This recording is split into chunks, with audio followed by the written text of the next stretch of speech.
I ask unanimous consent the quorum be dispensed with. Without objection. Now, Mr. President, the House of Representatives continues to interview key witnesses as part of its impeachment inquiry. Each witness has reportedly added details and context to the central focus of the inquiry, that the President allegedly pressured a foreign leader to interfere in domestic politics and use the power of his office for personal political gain. The House must follow the facts where they lead and continue the investigation until all the facts come out. When and if there's a potential trial here in the Senate, it will be our job to impartially look at all the evidence and come to our own independent judgment. I remind my colleagues of this fact because in recent days, a few of my colleagues seem to be jumping to conclusions. We all know about our colleagues in the House Republican caucus who have made a show of storming classified hearings, even though many of them could participate in those hearings, who have shifted their defenses of the President on a near daily basis, who only weeks ago made the idea of no quid pro quo the linchpin of their argument in support of the President, but now admit that the President might have engaged in a quid pro quo, but there's nothing wrong with that. In the House, the shifting sands of argument to embrace, to almost kneel at the feet of the President is appalling. They contradict themselves. They turn themselves into pretzels, all before all the facts come out, because they just blindly want to say the President is right. That is not how the Constitution asked us to conduct ourselves as legislators. In the Senate, we're beginning to get that germ of coming to conclusions before we hear all the facts, before the trial occurs. That germ is spreading, that nasty germ. Here, a senior member said yesterday that they'll refuse to read any transcripts from the House investigation because they've written the whole process off as a bunch of BS. Using the taxpayer dollars, much needed foreign aid, an important part of our foreign policy tool to gain an advantage on a political rival, if that's true, that is BS. Our Senate Judiciary Chairman knows better, but his blind loyalty, his abject following of whatever President Trump wants, it seems, makes him say things like that. And yesterday, Leader McConnell stepped over the line, in my judgment, when he said that if an impeachment vote were held today, the President would be acquitted. Instead of speculating about the hypothetical trial or writing off the entire process before it has even concluded, how about we all wait for the facts to come out? That's our job. And facts can be stubborn things. Just yesterday, we learned that a key figure provided supplementary testimony that he told a top Ukrainian official that U.S. military assistance was conditioned on an announcement by Ukraine that it was opening the investigations President Trump requested. So instead of leaping to the President's defense to declare no quid pro quo, as many House Republicans did, a claim now contradicted by several witnesses, everyone should wait for the facts to come out. Fairness demands that of us. Before I move on to another topic, there's another troubling development in this area. Efforts by the White House and a member of this chamber to disclose the identity of the whistleblower. Let me repeat that. The White House and even a member of this chamber are openly advocating that federal whistleblower protections be violated, that laws be broken, and that the health and safety of the whistleblower and their family be put at risk. Shame. Shame. Just outrageous. We are in an extraordinary moment of history when Republicans, over only a few weeks, have shifted from saying no laws were broken to saying laws were broken but it's not impeachable, to outright advocating that laws be broken. This is wrong.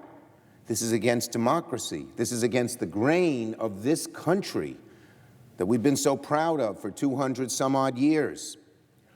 Whistleblowers who stand up for the Constitution should not be targeted by the President or powerful members of the legislative branch, for sure. And even if you don't agree with that, you have to agree that if it's the law, you shouldn't break it. We're a nation of laws. President Trump should hear that. So should the junior senator from Kentucky. Please. Now, on a good note, I was pleased to hear that several of my Republican colleagues stood up yesterday and did the right thing. They defended the whistleblower's legal protections, including a member of the Republican Senate leadership. Later today, I hope these senators, and indeed all senators, join Democrats in approving a resolution offered by my colleague, Senator Hirono, that supports the whistleblower protections. Senator Hirono will be asking unanimous consent to pass it, and we should, for the sake of the safety of this whistleblower, whether you like what he or she did or you don't, for the sake of rule of law, for the sake of what balance of power is all about. Now on judges. Later today, President Trump will give remarks from the White House on the judiciary, presumably to give himself one big pat on the back for the federal bench. He's good at that. He likes doing that. He does that almost more than governing. As a senator, I've now worked with 4 separate administrations, Democrat and Republican, on the appointment of federal judges. I can say with perfect confidence that over the last 3 years, President Trump has nominated and Senate Republicans have approved the most unqualified and radical nominees in my time in this body. The list of unqualified nominees is so long that for the sake of time, let's only consider nominees for the past 3 weeks. Justin Walker, confirmed last week, Western District of Kentucky, has never tried a case and was deemed unqualified to serve as a judge by the American Bar Association. Sarah Pitlick, under consideration for a seat in the Eastern District of Missouri, has never tried a case, examined a witness, or picked a jury. Lawrence Van Dyke is up after that. The ABA found the interviewee The ABA found that their interviewees with experience with Mr. Van Dyke said he was, quote, arrogant, lazy, an ideologue, and lacking knowledge of the day-to-day practice, including procedural rules. How the heck do we put these people on the bench? Forget ideology for a moment. I understand that the president's not going to nominate people who might ideologically agree with me. But these people are abjectly unqualified based on their persons, who they are, how they behave in the courtroom, their knowledge, their experience. This is a lifetime appointment, one of the most important appointments we have. And when the ABA finds that a nominee was arrogant, lazy, an ideologue, and lacking in knowledge of the day-to-day practice, including procedural rules, and we go ahead and nominate him, what is the matter here? Even more damaging, President Trump has nominated judges who are way out on the very extremes of jurisprudence, right-wing ideologues whose views cut against the majority of Americans on nearly every issue. The judges he's nominating disagree with the vast majority of Americans on issue after issue after issue. Whether it's women's health and the right of a woman to make her own medical decisions, whether it's legal protections for LGBTQ Americans, whether it's the right of workers and collective bargaining, whether it's fair access to the ballot box and voting rights, whether it's the most common sense gun laws and environmental protections, these nominees have views way to the right of even the average Republican, let alone the average American. President Trump has nominated several judges who have been so extreme and overtly racist that my Republican colleagues who are loath to oppose President Trump on anything have actually opposed him, so those few nominees didn't get on the bench.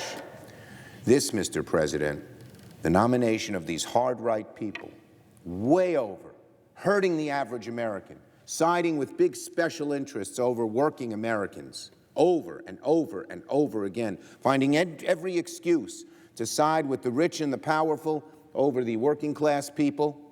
This is what President Trump calls an accomplishment? I understand why the President and Leader McConnell try to celebrate judicial nominees. They hardly have a legislative accomplishment to name. But the truth is, when it comes to judicial picks, the President and Senate Republicans should be downright ashamed of their record. I yield the floor.